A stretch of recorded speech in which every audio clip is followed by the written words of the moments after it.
Egaa akkuma beekamu jijjiirraa maallaqaa karaa itoopilaakimaarket.com yookaan gabaa gurraachaa yookaan awwaalaa isa jedhamuun guyyaa hundayyuu biyyoota 20 qabadhee dhufa. Guyyaa har'aarree akkasuma biyyoota 20 qabadheen dhufeen jira jechuudha. Akkasumas karaa baankiitiin baankota keessammoo guyyaa har'aa baankii dashaniin biyyoota 6 qabadhee dhufeen jira jechuudha. Salphumatti karaa itoopilaakimaarket.com yookaan gabaa gurraachanii biyyoota 20 karaa baankiitiin baankota keessammoo baankii dashaniin akkuma jedhee biyyoota 6 qabadhee dhufeen jira jechuudha.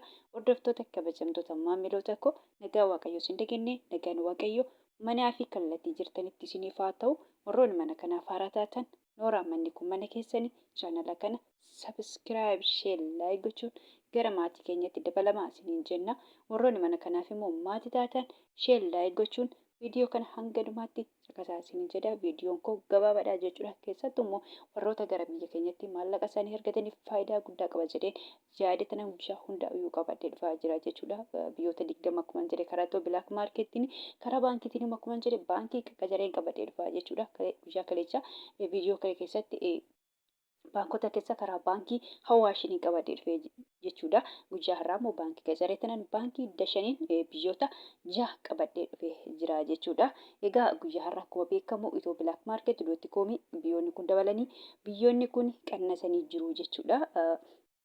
Akkuma beekamu biyyoota qabadhee dhufe immoo kanneen akka Ameerikaan doolaarii, Kanaadaa doolaarii, Duubaay dirhaama, Awustiraaliyaa doolaara, Saawudii riyaala, Kuweet dinaara, Baareen dinaara, Chaayinaa yuwaanii, Joordaan dinaara, Paawundi sterlingii, Yuuroo, Swiss birankii, Koroonaa, Turkii liiree, Ijipshaan paawundii fi kan kana fakkaatanan qabadhee dhufee jira jechuudha. Egaa akkuma beekamu guyyaa har'aa biyyoonni kun qannasanii biyyoonni kun dabalanii ol keessa makaadha jechuudha. Biyyoonni dabalanii jiru, biyyoonni qannasanii jiru. Akkuma kaleetti kan jiru jechuudha. Fakkeenyaaf guyyaa har'aa doolaariin Ameerikaa qannasee jira jechuudha. Paawundiin immoo dabalee jira jechuudha. Guyyaa har'aa paawundi sterlingiin irra yuuroon irra dabalanii jiru jechuudha. Fakkeenyaaf biyyoonni biraa immoo akka kaleessatti kan jiranii kanneen akka birii Yemen, birii Hindii, birii Paakistaanii fi kan kana fakkaatanii akkuma kaleetti jiru jechuudha. Har'a salphumatti biyyoonni kun dabalanii jiru. Biyyoonni kun hir'isanii jiru. Biyyoonni kun immoo akkuma kaleessatti jiru jechuudha. Haala keessa makamee jira jechuudha. Haala sadiin jiru jechuudha. Biyyoonni kun dabalanii kun qannasanii kun akkuma kaleessatti jiru jechuudha. Salphumatti jechaadha. Egaa akkuma beekamu guyyaa hundayyuu Ameerikaa doolaarraa hin ka'a. Guyyaa har'aarree akkasuma Ameerikaa doolaarraa hin ka'a jechuudha.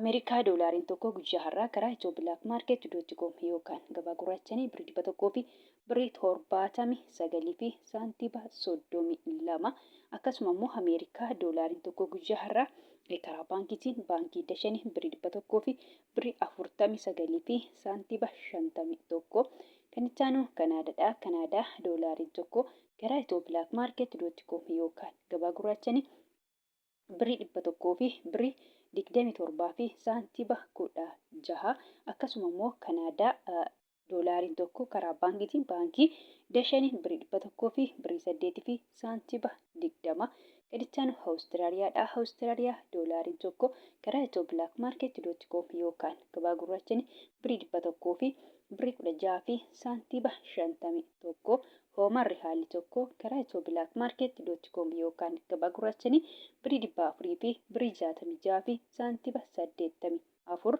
kan itti aanu Duubaay dirhaamiin tokko karaa itoopilaakimaarket.com yookaan gabaa gurraachanii birii 48 fi saantiba 89 akkasuma immoo Duubaay dirhaamiin tokko karaa baankiitiin akkuma jedhe baankota keessa baankii dashanii birii 40 fi saantiba 79 Saawud Arabiyaa riyaalli tokko karaa itoopilaakimaarket.com yookaan gabaa gurraachanii birii 47 fi saantiba 87 akkasuma immoo Saawud Arabiyaa riyaalli tokko karaa baankiitiin akkuma jedhe baankii dashaniin birii 39 fi saantiba 94 kan itti aanu Kuweet diinaarri tokko karaa itoopilaakimaarket.com yookaan gabaa gurraachanii birii 500 fi birii 84 fi saantiba 63 Baareen diinaarii tokko karaa itoopilaakimaarket.com yookaan gabaa gurraachanii birii 400 fi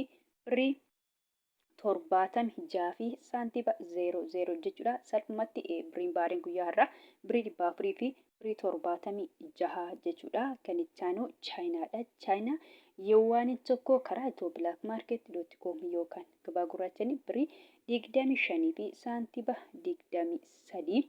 Kan itti aanu Joordaanii. Joordaan diinaarii tokko karaa itoo bilaak maarkeet.com yookaan gabaa gurraachanii birii 200 fi birii 53 fi saantiba 27.